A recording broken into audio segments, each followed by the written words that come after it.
Hey everyone, I'm Peter from TopThink, and today we are going to learn why self-discipline is so hard to master.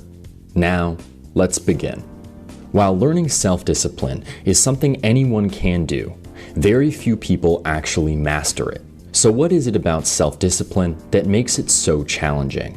For starters, self-discipline often feels like you're waging a war against yourself.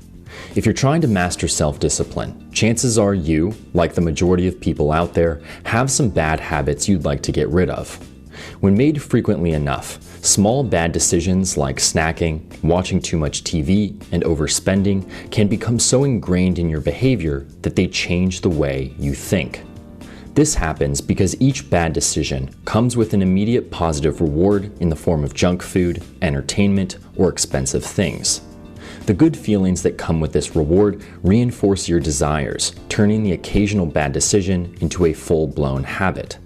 Eventually, these habits become second nature, making it extremely difficult to stop and think about the impact they're having on your future.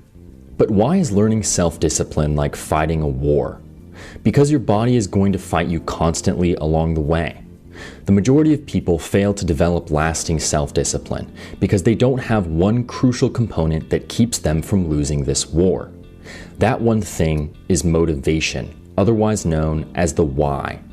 It gets this name because anyone who's trying to learn self-discipline should start by pinpointing why they want to improve.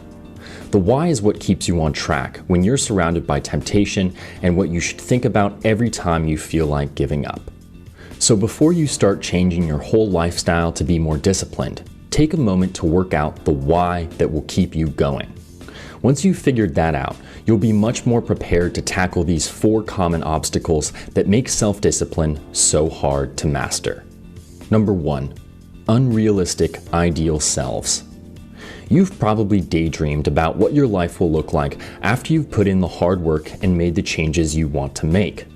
By then, you might have started your own company, sculpted the body you've always wanted, or finally achieved your lifelong dreams.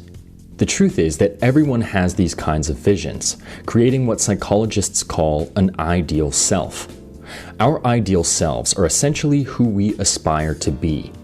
Unlike our real selves, which represent who we are, how we act, and what we look like, our ideal selves are entirely imaginary, but that doesn't mean they're useless. Your ideal self guides you through life by giving you something to reach for, but people don't realize how attainable our ideal selves actually are. The key is identifying the specific parts of your ideal self that you want to develop. For example, if your ideal self is hardworking and diligent, while your real self is more of a procrastinator, then you know to focus on building a more disciplined work ethic and increasing productivity. But here's where things get a bit tricky.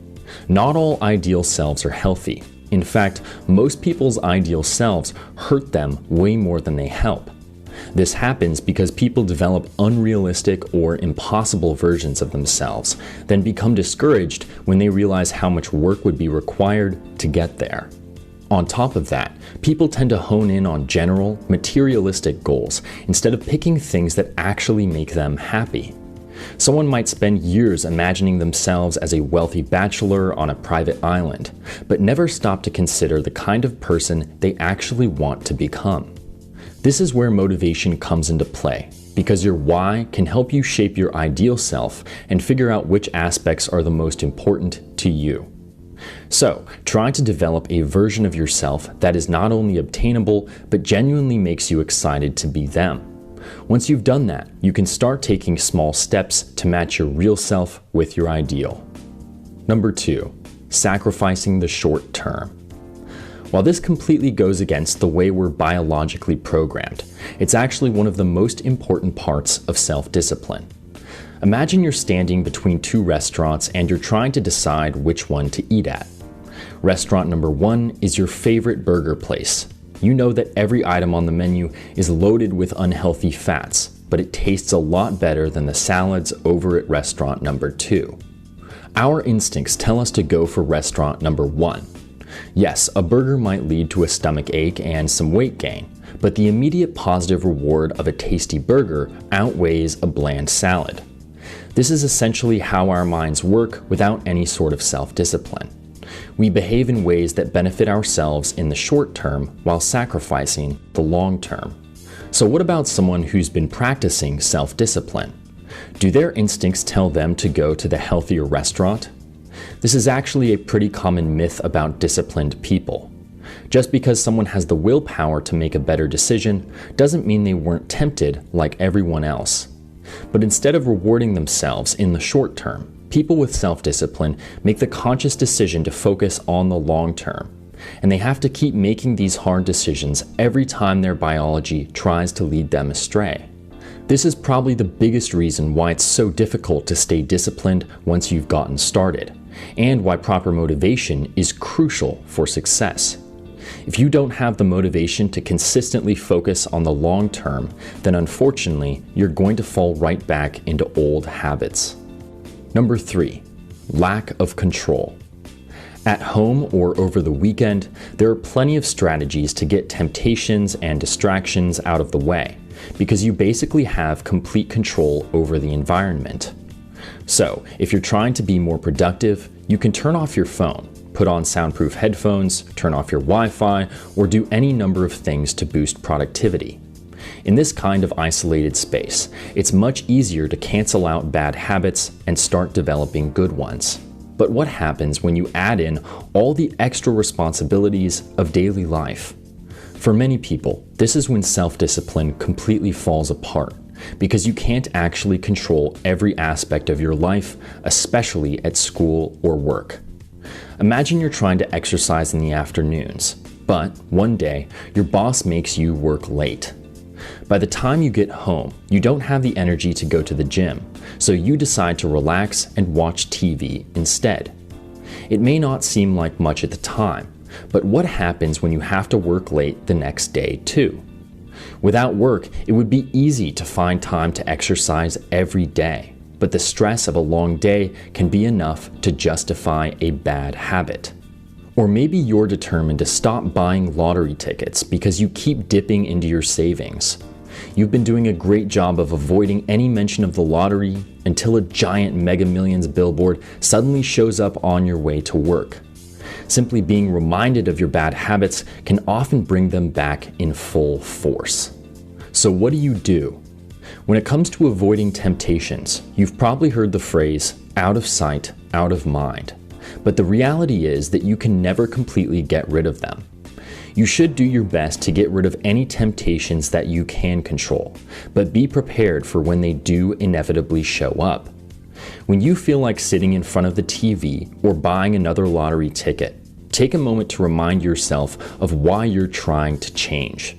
That way, you can practice denying bad habits while strengthening the motivation you'll need to keep pushing. Number 4, social secrecy. Few people want to admit that there is something in their lives they're trying to get rid of. If you have a habit of eating too much junk food or never exercising, you probably haven't told many of your friends that you're working on making these changes.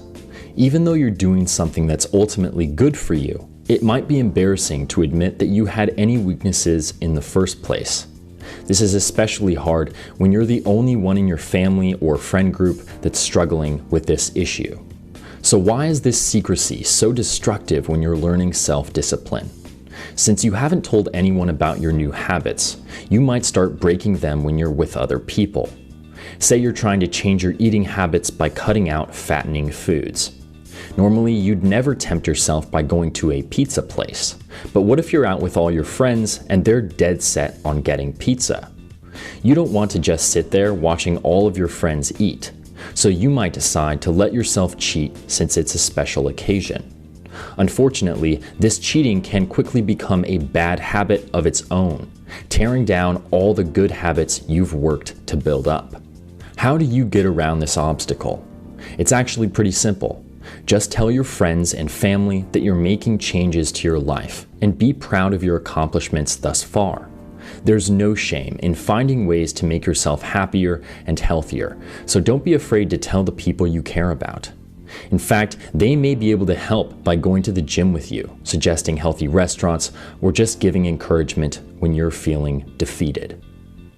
Thank you for watching Top Think, and be sure to subscribe because more incredible content is on the way.